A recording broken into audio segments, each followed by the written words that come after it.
What's up, guys? This is Vaughn from Simply Hawkward Games, and I'm just back to give you guys a nice little review of the DC Universe Rebirth. Now, I haven't done a comic book review before. This will be the first one. I did a couple on like the Simply Hawkward blog, but I don't think many people actually looked at that.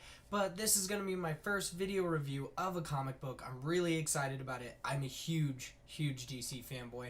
I have I have a buttload of comic books. I still have a lot to read, so I will be doing more reviews on those. But this is the first one I want to do right now. I would have done it a lot earlier, but the comic book store that I actually buy comic books from was briefly maybe going out of business, so they didn't get comic books for a while. So I just got this 2 days ago. I just had a chance to read it, and I honestly loved it. I love that they're putting them out in the nice, it's not really hardback, but it's not exactly comic book. It's a little bit more sturdy. But it honestly just looks fantastic. I love the art in it. Jeff Jones writes parts of it. It's just amazing. I have almost zero to say that's bad about this comic book. If you guys like DC, make sure you guys read this because it really brings together a lot of the things and explains a lot about why the New 52 was so dark. Because a lot of people had problems with that. But before I get too far into this is a spoiler alert. I will be talking about this and maybe some other stuff like Young Justice and stuff like that. So make sure you guys, if you haven't read this, haven't watched through Young Justice, or just if you don't care, stay tuned. But if you haven't read this, just go ahead and kick off real quick, I guess. Shouldn't recommend that. But so this is all about, essentially, it begins with Kid Flash falling through the Speed Force, trying to essentially help, get help coming out of it because he's adrift inside the Speed Force. And he's just looking for somebody to help him. He initially starts off with Batman and then goes to a couple other people. I don't exactly know who the man in the hospital was, but that was pretty interesting. Obviously, he was part of the Justice Society, kind of thinking he was either the original Flash or he was Dr. Fate. I'm really excited to find out who that was. I probably should know already, but I was never really big into the Justice Society, so I was more into, the younger people. I can't say the younger, because the Justice Society in their day was a lot younger, but I do enjoy the Justice League. I love Red Hood and the Outlaws. Now it's Red Hood and Arsenal, which I love. I love Teen Titans. I loved the Young Justice TV shows, by far one of my favorite animated TV shows of all time. But he essentially falls through time and goes to a couple different people to try to help him really solve mysteries and get out of the Speed Force to save himself, because he says after the Flashpoint that a lot of stuff happens, people forget a large portions of their lives, which explains what the New 52 is all about and why there's different things. Clark wasn't in love with Lois, he was in love with Diana for a short time. Everybody's backstory changed just a little bit and just enough to where it was really different. And I enjoyed that about the New 52, but I love that this kind of rectifies that it shows you that there's a reason that it's that way, instead of just oh yeah, after everything comes back together after the Flashpoint paradox, it happened, things got lost. And no, in this it tells you that somebody actually stole 10 years, a decade from them, and he stole a large portion of their lives, which in turn created a butterfly effect and made everything different. So Wally specifically thinks he stole love, which would totally make sense because he steals the love out from under people and they no longer know each other, which I really enjoyed. Queen Mira didn't know Arthur. Lois and Clark never really got together. Well, they did, but you know what I mean. It was just kind of misplaced, but I honestly really enjoyed that. There's especially this one part where Wally reaches out to Linda, which is his wife, girlfriend, and he's hoping that she's going to pull him through to this timeline. She's going to help him essentially save everything, and she just completely shuts him down, says, "I don't know who you are," because nobody remembers who Wally is. That's the biggest part of this, is nobody remembers who Wally is. Wally has not been present inside the New 52 universe. There was a Kid Flash in the original, Teen Titans, but he was Impulse. He wasn't Kid Flash. He was, I forget what his name is, Bart Allen. He comes from the future, or at least, pre-New 52, Bart Allen came from the future. This Bart Allen, At least I think his name was Bart. I can't really remember. I read the old Teen Titans comic books, but that was a little while ago. Or not the old Teen Titans, but the original, like, start of the New 52. But he, completely different. New 52, like, Impulse, he was not Kid Flash. This is the actual Kid Flash. This is the one who becomes Kid Flash after getting struck by a lightning bolt. Basically, like in some things, he creates the same experiment to try to get the same Speed Force powers. In this, says that he just gets struck by a bolt of lightning that basically creates the experiment. It's really interesting. And something interesting to note, there are actually 2 Wally Wests in this, which didn't actually exist before. There's like a lot of variations here. There's like several Supermen. Like one has disappeared. Nobody knows where he is. There's another one where there's like Clark, Lois, and his son. That one's really interesting. Like this comic book actually sheds light on a lot of things. It tells you a lot of things, but it also leaves huge unanswered questions, which I loved. I thought that was fantastic. I had no issues with that because I know I'm going to read up on like these other ones. They have like the Superman and Son comic books coming out soon, so those ones I'll make sure I read just to really understand what the hell happened with Clark and his family. And because apparently this is Clark from a different universe. The one, I believe the one where the original, like, the death and return of Superman came from, because he talks about how Doomsday killed him.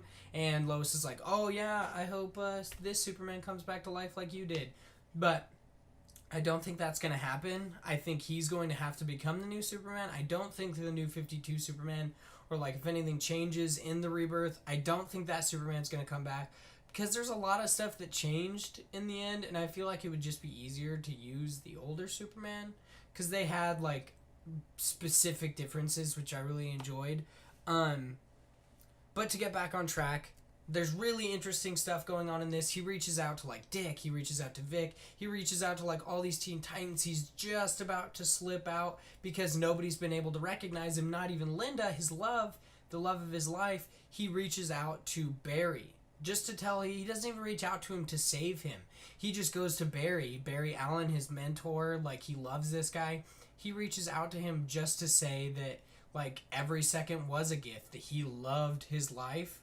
And then, boom, in the last second, Barry remembers who he is. This is what I mean by there were spoilers in this, so hopefully everyone checked out. But, boom, Barry remembers who he is, grabs onto Wally's hand and pulls him through, pulls him out of the Speed Force, and he just, like, sobs essentially and is like, I'm so sorry that I forgot who you are. I loved that. I was honestly just about to like freak out because I thought Wally West was gonna die. In the Young Justice TV show, he dies, and that was like a huge traumatic moment for me because I love Wally West. I think he's awesome. And in the Young Justice TV show, like Flash and Impulse are trying to stop like this, I forget what his name is, but they try to stop him from destroying his city by like reversing his polarity or something like that. It's really interesting, but they had to have enough speed to do it, and Impulse and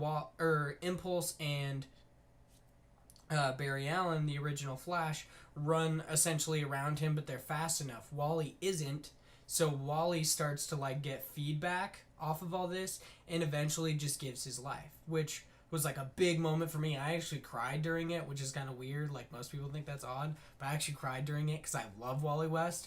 And in this, he almost gets disintegrated again. It's so tragic. He's like just about to slip out of time. You see like a couple different like shades of him because that's him throughout his life. And then boom, Barry remembers who he is, grabs onto him, pulls him out of the Speed Force. I loved that. I just found that amazing. I think most people might think it's like a cop-out. They didn't want him to die. I thought it was awesome. I haven't really watched a whole lot of reviews on this. I think that's a good thing because I won't have a bias or anything toward it. I guess I do because I love DC. But I thought it was fantastic, and I love how they're kind of addressing a lot of the things that are going on, like the lack of love, the lack of light. Like, it's really, the new 52 is dark. I think after Rebirth, it's going to be a lot better. Because specifically they seem to know, like Jeff Jones, like all sorts of people, they seem to know what needs to go on in these upcoming comics, which I really enjoy.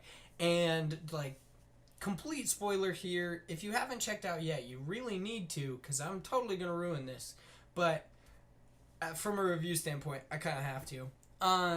In the end, Batman, like, so Wally was telling Barry that he needs to go talk to Batman about the letter, like where that letter came from, because you see it earlier on, but if you don't know where the letter came from and you haven't known anything about Flashpoint, that letter came from Thomas Wayne. He gives it to Barry Allen to take to his son, and it basically says, I love you, like tells him all sorts of stuff, like Batman ends up crying in it, and it's really tragic. I thought it was fantastic, but basically what happens is Batman is like right next to the letter. He starts seeing something in the wall, so he chips away at the wall, and then he just reaches in and grabs something out of the wall. And I honestly wasn't expecting this at all, but like it's kind of weird, and it totally makes sense though, because he's like one of the only people who, like, this specific person who I think in turn is the one who stole these 10 years, and a lot of other people do. It would make sense because he could do that. He's powerful enough. So Batman reaches in, and this was definitely a clue left behind, like either by Wally or by it has to be something like it. I'll just explain in just a sec. But he pulls out the button from the Watchman. He pulls out the comedian's button with a nice little drop of his blood. Huge kick to Watchman. I thought that was amazing. And then it just like sheds out. It booms back. It sees Earth, and then it goes over to Mars. And it shows it's either Wally or Barry's watch. And basically you can tell it's Dr. Manhattan fixing it because they always do the blue bubbles. You know who those are. Like, it's Dr. Manhattan fixing the watch, and on the back it says, like, every second is a gift. So you know that's either Wally or Barry's watch because they hint to it earlier in the comic. But essentially Dr. Manhattan, like, I think they are trying to say that Dr. Manhattan is the person who stole these couple of years. And he talks about Adrian, which is Ozymandias. He's basically the villain. Or he's the good guy, but also the villain in the Watchmen comic books, because he ends up like causing this big catastrophe, blaming it on Dr. Manhattan, but he understands why he did it, and it's really interesting. If you guys haven't like either watched the movie or read the comics, you really should. They're awesome.